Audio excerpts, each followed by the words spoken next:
Hi guys, I thought I would make a video today and why not do a book discussion? Yes, no, maybe? Well, I'm doing it anyway, so hopefully you'll enjoy it. If you follow me on Goodreads, you know that I recently read a book, which is The Stranger by Albert Camus. Yet another classic that I had not read, but it was my boyfriend's book and it was just sitting on the shelf. And seriously, it's so short, so it really didn't take me long to read it all. And so if you guys haven't read this, I definitely recommend that you do, because then we could talk about it and have a good time. I haven't really thought about what I'm going to say in this video, so hopefully it won't be too much of a disaster, because normally I do like to have an idea of what I'm going to talk about. I thought it would be fun to just be a little more spontaneous, so forgive me if this goes all over the place or if I really don't say anything interesting. I tried, guys. I tried. I'm not going to tell you what this book is about. One, because it's a classic, and two, because it's so short and you really just have to read it yourself. I'll start by saying this was not at all what I was expecting, especially the writing style. It was very unusual and minimalist, which honestly, for like the first half of the book, really kind of got on my nerves, but eventually I got the hang of it, and it really does have a purpose in getting you to understand the character. It takes some getting used to, but I really appreciate when authors use a writing style that reflects the protagonist's personality. I think it sets the tone right away, and while I don't like it all the time, I wouldn't want every book to be written that way, but it's always nice when it does happen and you do come across that. This was one of those books where I finished it and I immediately went on Goodreads and searched around for reviews on it, because I just had to know what other people thought, how they interpreted it. One thing I noticed that kind of bothers me, it's a pet peeve of mine when people read a book that has an example of a certain type of person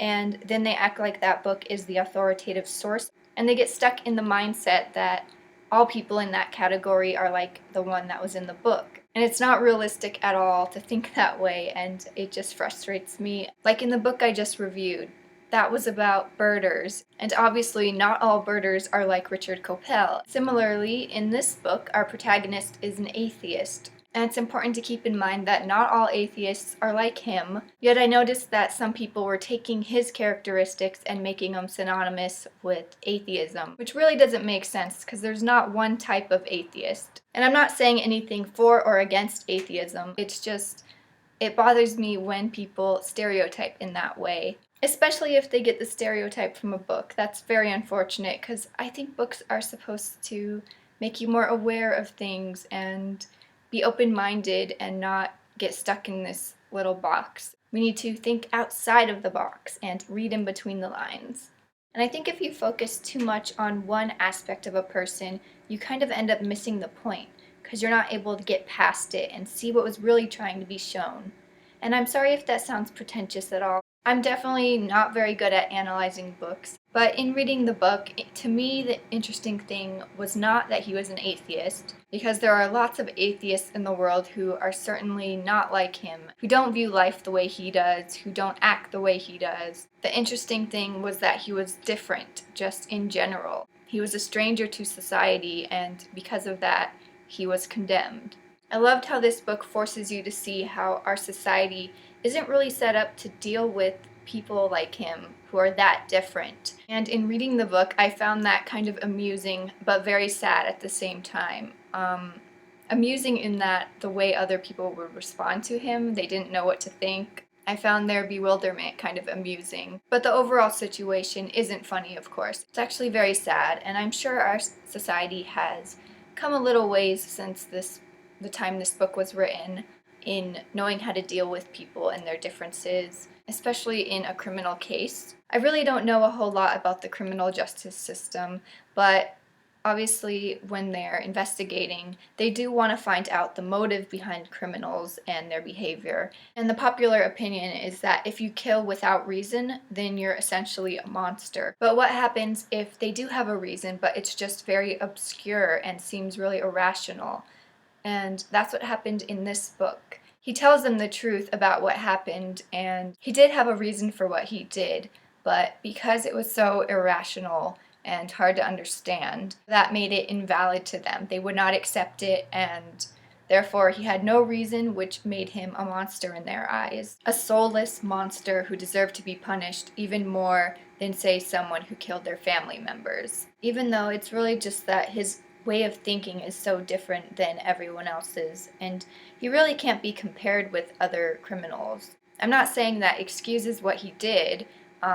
He committed a crime, he should be punished, but I just think the way they were talking about him and a lot of the way they handled his case was really unfair. It really goes back to that cliche of thinking outside of the box. Just because something doesn't make sense to you doesn't mean it doesn't make sense to someone else. Not everyone's going to fit into this perfect mold of what a human being should be like. And I don't really have any answers for this problem. I just think we need to be prepared for these kind of things and just realize that some things in life are just strange, and that doesn't make them evil, or we don't have to burn them at the stake or anything. There are other interesting themes and aspects of the book, but that was just one of the things that really interested me. The protagonist, and I keep saying the protagonist because I've been avoiding saying his name because I really don't know how to pronounce it, but I'll just put it right here.